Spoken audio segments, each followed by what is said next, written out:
శ్రీ గురుభ్యో నమః. గురుర్బ్రహ్మ గురుర్విష్ణుః గురుర్దేవో మహేశ్వరః గురు సాక్షాత్ పరం బ్రహ్మ తస్మై శ్రీ గురవే నమః. అస్మద్ గురుచరణారవిందాభ్యాం నమః. నిన్నటి మన మహాభారతంలో ఆ విదురుడు ధృతరాష్ట్రుడికి అనేకములైనటువంటి విషయాల్ని చెబుతున్నాడు.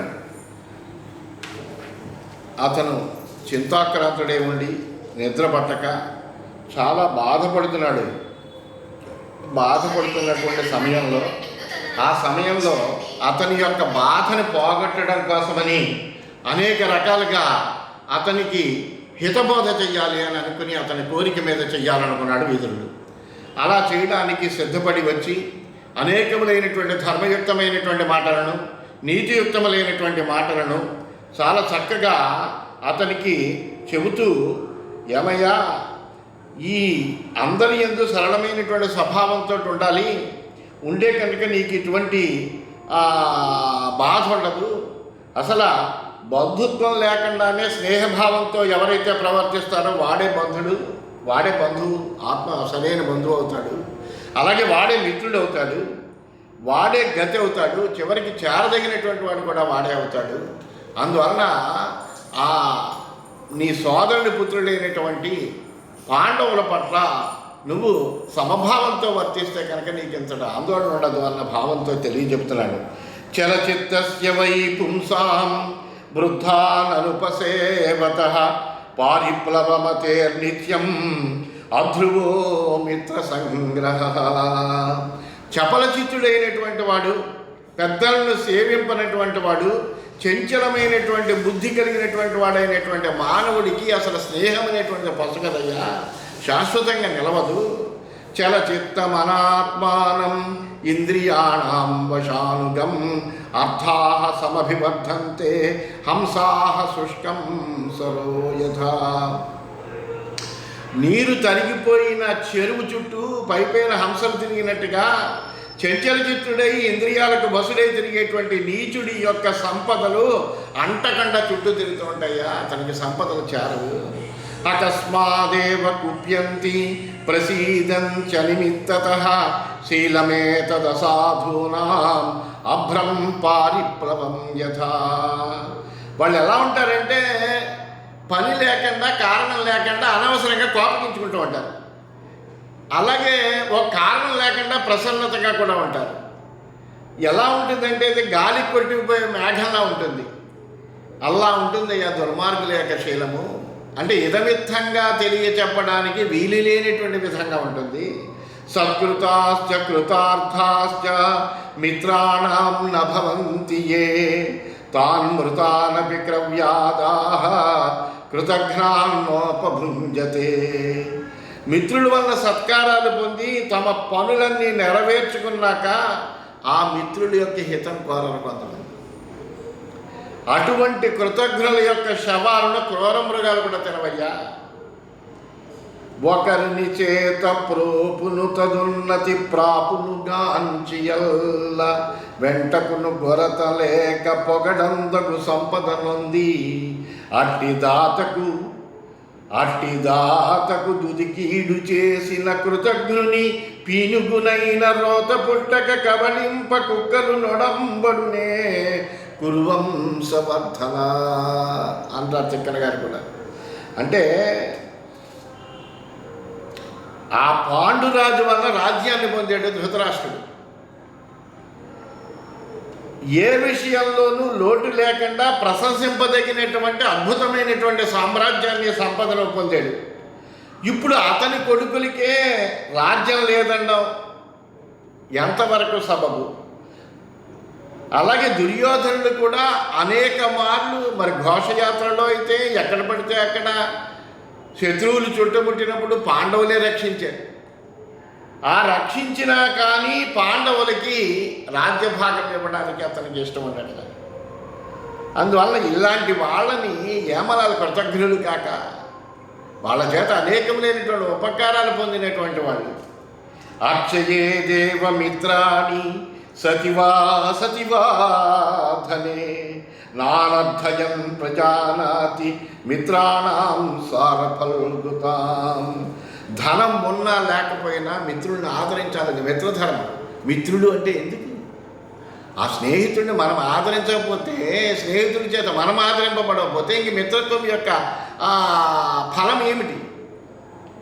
ఏ కోరిక లేనటువంటి వాడు మిత్రుల యొక్క కలిమిలేముల్ని తెలుసుకోలేడయ్యా. లుబ్ధుడైనటువంటి వాడే మిత్రుల యొక్క కలిమిలేముల్ని తెలుసుకుంటాడు. వాడు వీడు బాగా ఉన్నటువంటి వాడు అయితే వాడితో మిత్రత్వం చేస్తాడు. వాడి వల్ల మనకి ఏమైనా ఉపకారం కలుగుతుంది అంటే వాడితోటి మిత్రునిగా వ్యవహరిస్తాడు. లేకపోతే కనుక ఉండడు. అంటే మిత్రత్వాన్ని, మిత్రధర్మాన్ని వ్యాపారంగా చూస్తాడు వాడు. అంతేకాని నిజమైనటువంటి స్నేహితుడు అనిపించుకోడయ్యా. సంతాపాభ్రశ్యతే రూపం సంతాపాభ్రశ్యతే బలం సంతాపాభ్రశ్యతే జ్ఞానం సంతాపావ్యాధి మృచ్చతి. ఈ సంతాపం వల్ల ఏమవుతుందంటే రూపం నశిస్తుంది. బాధ ఎప్పుడు ఇలా సంతాపం పడుతూ ఉంటే కనుక ఆ తాపం వల్ల మన రూపం నశిస్తుంది. ఈ బాధ వలన ఏమవుతుందంటే బలం కూడా తగ్గిపోతుంది, బలహీనుడు అవుతాడు, ధైర్యం తగ్గిపోతుంది, జ్ఞానం కూడా తగ్గిపోతుంది. అంతేకాదయ్యా రోగం కూడా వస్తుంది. అనవాప్యంచ శూకేన శరీరం చోపతప్యతే అమిత్రాశ్చ ప్రహృష్యంతి మాస్పశోకే మనకృతా. ఇలా ఏడవడం వల్ల ఏం కలుగుతుందయ్యా? ఏడవడం వల్ల కోరింది ఏది సిద్ధించదు. ఈ సంతాపం వల్ల ఏమీ మనకు కావలసింది రాదు. అంతేకాదు శరీరం అంతా కూడా ఉడిగిపోతుంది, శత్రువులు సంతోషిస్తూ ఉంటారు. అందుచేత నువ్వు ఈ సంతాపం మీద మనసు పెట్టకయ్యా, శోకమందు మనసు పెట్టకు. వగ బలము తరుగు, దీన్నే తిక్కన గారు చక్కగా చెప్పారు. వగ బలము దరగు రూపరు వగచిన మతి దప్పు దేవులు వచ్చున్ దూరన్ వగచిన లంగిన ప్రియమగు బగతురకును వగచుడడుగు పార్థివ ముఖ్య. పునర్నరో మ్రియతే జాయతే చ పునర్నరో హీయతే వర్ధతే చ పునర్నరో యాచతి యాచ్యతే చ పునర్నరః శోచతి శోచ్యతే చ. మనిషి చచ్చిపోతాడు, మళ్ళీ పుడతాడు. ఈ చావు పుట్టుకలు చక్రాల పంక్తులు అలా పుడుతూ ఉంటాడు, చేస్తూ ఉంటాడు.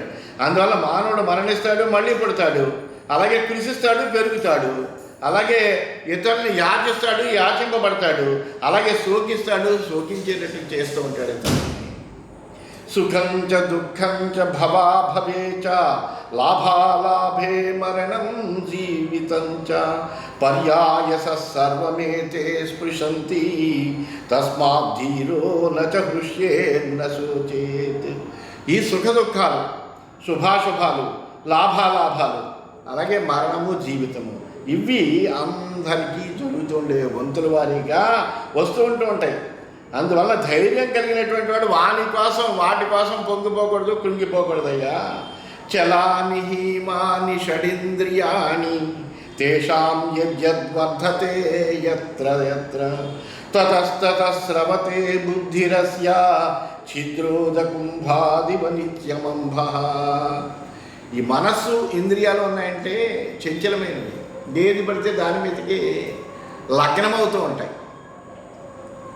దానికి ఏది హితమైంది దొరికింది అనేప్పటికీ వెంటనే దాని మీద లగ్నం అయిపోతుంది. అది ఉచితమా అనుచితమా అనేటువంటి విషయాలను ఆలోచించదయ్యా. వీటిల్లో ఏ ఇంద్రియం ఏ విషయంలో బాగా ప్రసరిస్తుందో దాని ద్వారా బుద్ధి కూడా జారిపోతూ ఉంటుంది. ఎందుకంటే దాని మీద కోరిక కలుగుతుంది, ఆ కోరిక బలం పెరిగిపోతూ ఉంటుంది. పెరిగిపోయేటప్పటికీ బుద్ధి కాస్త జారిపోతూ ఉంటుంది. ఎలాగంటే అది చిల్లు పడినటువంటి కొండలోంచి నీళ్లు కారిపోయినట్టుగానే అని ఈ విధంగా చాలా మంచి విషయాలన్నీ కూడా విదురుడు చెబుతుంటే అప్పుడు మళ్ళీ ధృతరాష్ట్రుడు ప్రశ్న వేశాడు. ఏమయ్యా, బాగుంది, నువ్వు చెప్పేవి చాలా బాగున్నాయి. తనురుద్ధ శిఖీరాజా మిథ్యోపచరితో మయా మందానాం మమ పుత్రాణం యుద్ధేనాంతం కరిష్యతి. ధర్మరాజు అంటే ఎటువంటి వాడంటే నివురుగప్పిన నిప్పు లాంటి వాడు. ఆయన్ని నేను వ్యర్థమైనటువంటి ఉపచారాలతోటి అతన్ని అంటే సరైనటువంటి విధంగా ప్రవర్తించక అతనిలో ఒక విధమైనటువంటి కోపం వచ్చేటట్టుగాను, లేకపోతే కనుక యుద్ధం చేయడానికి ఉద్యుక్తమయ్యే విధంగా నేను ఉడికించానయ్యా. అంతేకాకుండా నా పుత్రులు ఉన్నారు, వాళ్ళు చాలా తెలివి తక్కువ వాళ్ళు, బలాబలాలు తెలవనటువంటి వాళ్ళు, మంచేదో చెడేదో తెలవనటువంటి వాళ్ళు, చెడు పట్ల ఎక్కువ ఆసక్తి ఉన్నటువంటి వాళ్ళు, మంచిని వదిలివేసేటువంటి వాళ్ళు. అందువల్ల ఆ తెలివి తక్కువ వాళ్ళు అయినటువంటి నా పుత్రులను అందరినీ యుద్ధంలో చంపేస్తాడయ్యా. నిత్యోద్విగ్నమిదం సర్వం నిత్యోద్విగ్నమిదం మనః యత్తత్పదమనుద్విగ్నం తన్మే వద మహామతే. ఆ విషయం అట్లా ఆలోచిస్తూ ఉంటే రేపు జరగబోయేటువంటి యుద్ధంలో ఆ పాండవుల యొక్క బలము నాకు తెలిసిందే. ఆ వాళ్ళ యొక్క బలముతోటి నా పుత్రులందరూ కూడా నిర్వీర్యులై చంపబడుతూ ఉంటే, ఆ పరిస్థితిని తలుచుకుంటూ ఉంటే నా మనస్సంతా కూడా భయంతో నిండిపోతుందయ్యా, ఎంతో కలత చెందుతోందయ్యా. నాకు ఏదైనా ఒక అభయప్రదమైనటువంటి స్థితి ఏమైనా ఉంటే చెప్పు మహానుభావ అని ఆ ధృతరాష్ట్రుడు పాపం విదురుణ్ణి అడిగాడు. దీన్నే తిక్కన గారు కూడా పద్యము, రిత్తయుపచారముల నేనుత్తముడగు ధర్మతనయునుడికించితి దుర్వృత్తులకు సుతులకును మిత్తియగుంబోర వగలు మిగలకయున్నే అని అద్భుతంగా ఆయన చెప్పారు. అప్పుడు ఆ మాటలు విన్నాడు విదురుడు. విదురుడు విని దానికి సమాధానంగా చెబుతున్నాడు. నాణ్యత్ర విద్యా తపసః నాణ్యత్రేంద్రియ నిగ్రహాత్ నాణ్యత్ర లోభ సంచాగాత్ శాంతిం పశ్యామి తేనఘా. ఓ పుణ్యాత్మ ధృతరాష్ట్ర మహారాజా, నేను చెప్పేది జాగ్రత్తగా వినవయ్యా. విద్య, తపస్సు, ఇంద్రియ నిగ్రహం, లోభత్యాగం, వీన్ని మించి ఎక్కడా కూడా మనస్సుకి శాంతి అనేటువంటిది ఉండదు. విద్య వలన ఏమవుతుందంటే అజ్ఞానం పోతుంది, సరైనటువంటి తత్వం తెలుస్తుంది, దాని పట్ల మనం సరిగ్గా వ్యవహరిస్తాము. అట్లాగే తపస్సు వల్ల మనకు ఒక ఏకాగ్రత లభిస్తుంది, తత్వాన్ని చూడగలుగుతాము. ఇంద్రియ నిగ్రహం వల్ల చాపల్యం నశిస్తుందయ్యా. లోభాన్ని త్యజిస్తే కనుక ధర్మం వైపు మనసు ముడిపడుతుంది. అందువలన వీటి వలనే నీకు శాంతి అనేటువంటిది ఉంటుంది తప్ప వీటిని మించిన తర్వాత ఇంకెక్కడ శాంతి దొరకడం అనేటువంటిది ఉండదయ్యా. నియత తపమును ఇంద్రియ నిగ్రహంబు భూరి విద్యయు శాంతికి కారణములు వాని అన్నిటికంటే మేలైన శాంతి కారణము లోభముడుట కౌరవేంద్ర.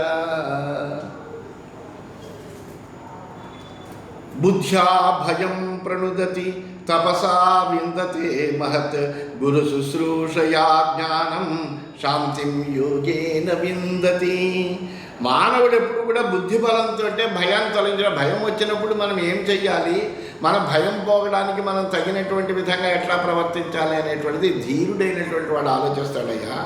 అందువల్ల బుద్ధి బలంతో భయాన్ని తొలగించుకుంటాడు, తపస్సు చేత గొప్పతనాన్ని పొందుతాడు, గురు శుశ్రూష చేయడం వల్ల జ్ఞానాన్ని పొందుతాడయ్యా. అలాగే శాంతి కావాలంటే యోగం చేత పొందుతాడయ్యా. అందువలన ఇవన్నీ కూడా నువ్వు తెలుసుకోవలసినటువంటి విషయాలు. దానివల్ల నీకు శాంతి లభిస్తుంది. అనాశ్రిత దాన పుణ్యం వేద పుణ్యమనాశ్రితా రాగద్వేష వినిర్ముక్తా విచరంతి మోక్షిణః.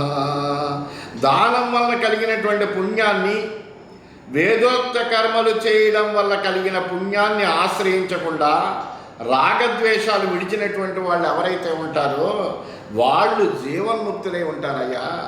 వాళ్ళు ఇక్కడే సంచరిస్తూ ఉంటారు. వాళ్ళు జీవన్ముక్తావస్థలో ఉండి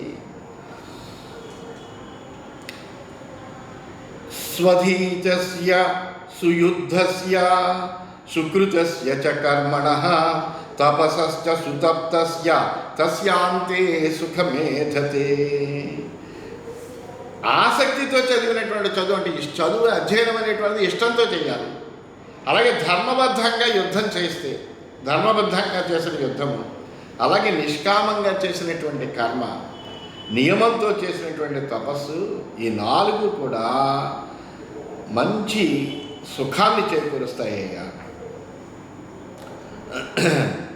స్వాస్థీర్ణాని శయనాని ప్రపన్నాః న వై భిన్నా జాతు నిద్రాం లభంతే న స్త్రీషు రాజన్ రతిమాప్నువంతి న మాగధైస్తూయమానా న సూతైః.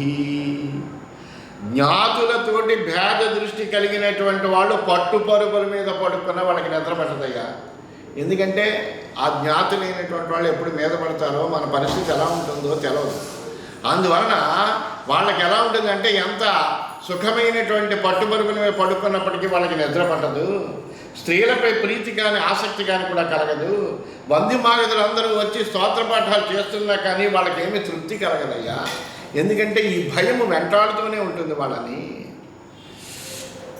న వై భిన్నా జాతు చరంతి ధర్మం న వై సుఖం ప్రాప్నువంతి భిన్నాః న వై భిన్నా గౌరవం ప్రాప్నువంతి న వై భిన్నా ప్రశమం రోచయంతి. భేదబుద్ధి అనేటువంటిది ఉంటే కనుక ఆ భేదబుద్ధి కలిగినటువంటి వాడు ఎప్పుడూ ధార్మికంగా ప్రవర్తించలేడు. ఎక్కడా కూడా సుఖాన్ని కానీ గౌరవాన్ని కానీ వాడు పొందలేడు. ప్రశాంతత అనేటువంటిది వాడి మనసుకి కలగదు. ఎందుకంటే ఆ భేద బుద్ధి ఉంది కదా, ఆ భేద బుద్ధి వాడిని అలాగా ఏ విధమైనటువంటి సుఖాన్ని పొందనివ్వకుండా చేస్తుంది, శాంతి లేకుండా చేస్తుంది అయ్యా. నవై తేషాం స్వదతే పథ్యముక్తం యోగక్షేమం కల్పతే నైవ తేషాం భిన్నానాం వై మనుజేంద్రపరాయణం న విద్యతే కించిదన్యద్వినాశాత్. అలాంటి వాళ్ళకి, ఆ భేద దృష్టి కలిగినటువంటి వాళ్ళకి మనం ఎన్ని హితమైనటువంటి మాటలు అలా నూరిపోసినప్పటికీ కూడా అవేమీ రుచించవయ్యా. వాళ్ళకి యోగక్షేమాలు కలగడం అనేటువంటిది అసలు జరగదు. ఈ భేద దృష్టి ఎప్పుడైతే ఉందో, భేద దృష్టి అనేటువంటిది ఒక దోషము. ఆ దోషం వాడు చేసినప్పుడు, వాడు చేసినటువంటి దోషం వాడికి తెలుసు కాబట్టి ఆ దోషం యొక్క పాపం వాడిని వెంటాడుతూనే ఉంటుంది. అది ఎప్పుడైనా మనకి హాని కలిగిస్తుంది అనేటువంటి విషయ జ్ఞానం ఉన్నటువంటి వాడు కాబట్టి వాడు సమానంగా శాంతిగా ఉండలేడు. అందువలన వాడికి వినాశం తప్ప మరో గతి ఏమీ కూడా లేదయ్యా. సంపన్నం ఘోషు సంభావ్యం బ్రాహ్మణే తపః సంభావ్యం చాపలం స్త్రీషు సంభావ్యం జ్ఞాతితో భయం. గోవులలో సంపదను భావించవచ్చు. ఎందుకంటే గోధన పూర్వకాలంలో ఉన్నదంతా గోధనమే. అందువల్ల గోవుల్లో సంపదను భావించవచ్చు. అలాగే బ్రాహ్మణుల్లో తపస్సు ఉంటుంది, నిత్యానుష్ఠానం చేసుకుంటూ ఉంటాడు కాబట్టి ఆయన ఆ బ్రాహ్మణుల్లో తపస్సును భావించవచ్చు. స్త్రీలలో చాపల్యాన్ని ఊహించుకోవచ్చు. జ్ఞాతుల నుండి అలాగే భయాన్ని కూడా ఊహించుకోవచ్చు అయ్యా. తంతవప్యాయితా నిత్యం తనవో బహుళా సమాహ బహూన్ బహుత్వాదాయాసాన్ సహంతి చుపమాసతాం. ఈ దారాలన్నీ కూడా కలిసి ఉంటే, అంటే తత్తులు నిత్యము చాలా కాలం అలా కలిసి ఉండడం చేత, అలా అవి చాలా ఎక్కువగా ఉండడం చేత ఏమవుతాయి, ఐక్యంగా అలా కలిసి ఉండడం చేత ఎంత బరువునైనా సహిస్తుందయ్యా. అవి ఎంత బరువునైనా మోయగలుగుతాయి. ఎందుకంటే ఆ దారాలన్నీ కలిసి ఉన్నాయి. ఆ కలిసి ఉన్నంతసేపు దాంట్లో మనం ఎంత భారం పెట్టినప్పటికీ ఆ భారాన్ని మోయగలుగుతాయి. సజ్జనులకి ఇదే ఉపమానమయ్యా. ఎందుకంటే కలిసి ఉన్నారా వాళ్ళు ఎంతో హాయిగా ఆనందాన్ని పొందగలరు. అదే విడిపోయారా ఏమవుతుందో ఎవరికి వాళ్ళే అయిపోతారు. వాళ్ళు బలహీనులైపోతారు.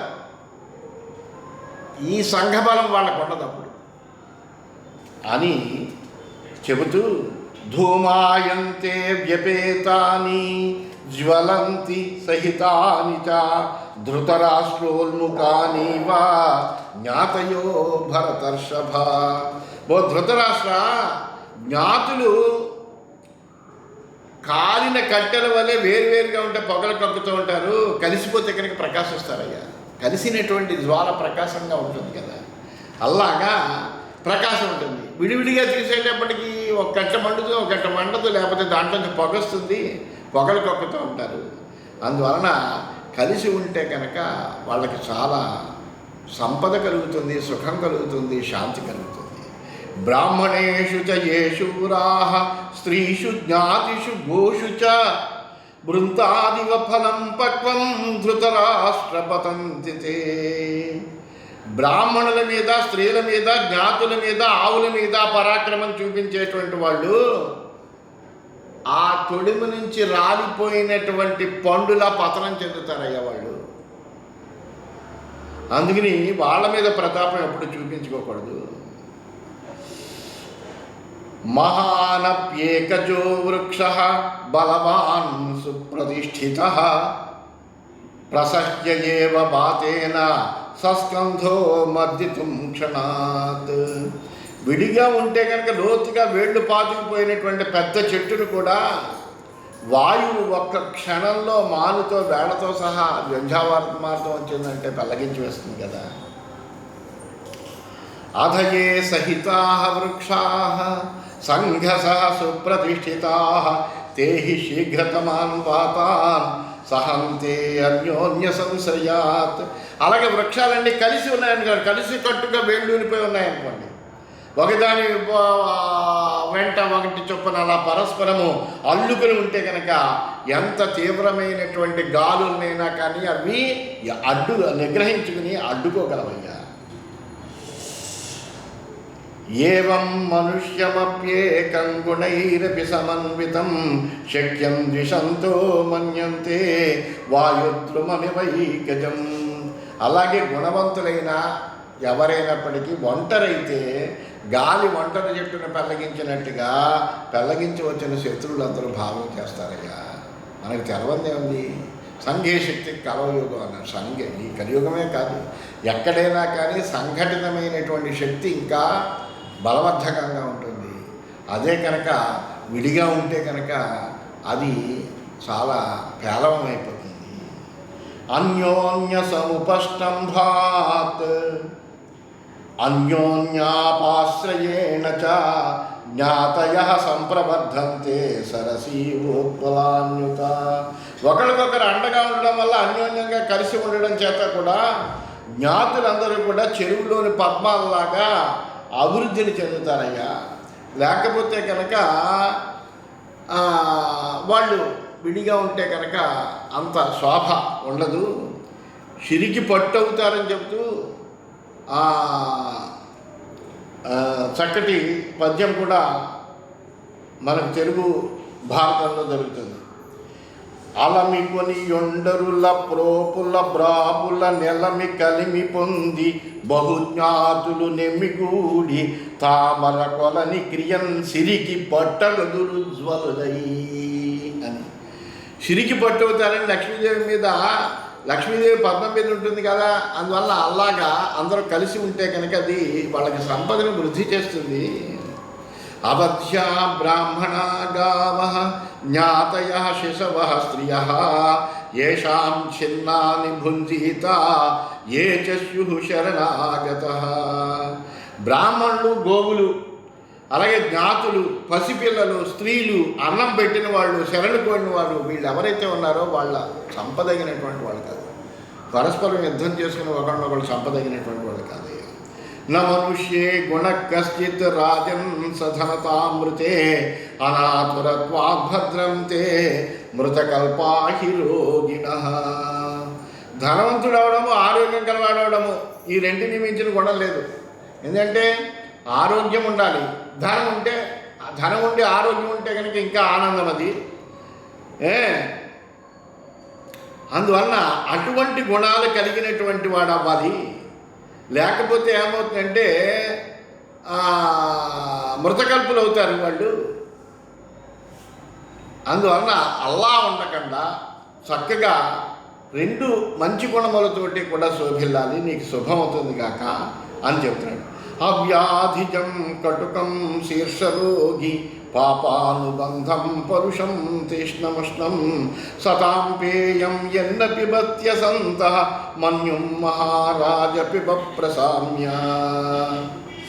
ఓ మహారాజా, రోగి లేకుండానే కలిగేటువంటిది, ఘాటైనది, తలనొప్పి కలిగించేటువంటిది, పాపాల పరంపర పుట్టించేటువంటిది, కఠినమైనటువంటిది, చాలా తీక్షణమైనటువంటిది, వేడి అయినటువంటిది, సజ్జనులు నిగ్రహించుకునేది, మింగేది, దుర్జనులు నిగ్రహించుకోలేనటువంటిది ఏంటంటే కోపమయ్యా. అందువల్ల ఆ క్రోధాన్ని దిగమిగితే కనుక నీకు ప్రశాంతత లభిస్తుంది. అల్లా ప్రశాంతత అవ్వాలి నువ్వు. ఎందుకంటే ఇది వ్యాధి వల్ల వచ్చినటువంటిది కాదు, మోహం వల్ల వచ్చినటువంటిది. తాపాన్ని కలిగిస్తుంది ఇది నీకు పెద్ద తలకాయ నొప్పి, పాపహేతు. అందువల్ల దీన్ని నువ్వు వదిలించుకోవాలంటే క్రోధాన్ని వదిలిపెట్టాలయ్యా అంటూ ఆ విదురుడు చాలా అద్భుతమైనటువంటి హితబోధ ధృతరాష్ట్ర మహారాజుకి చేస్తున్నాడని తెలియజేస్తూ స్వస్తి.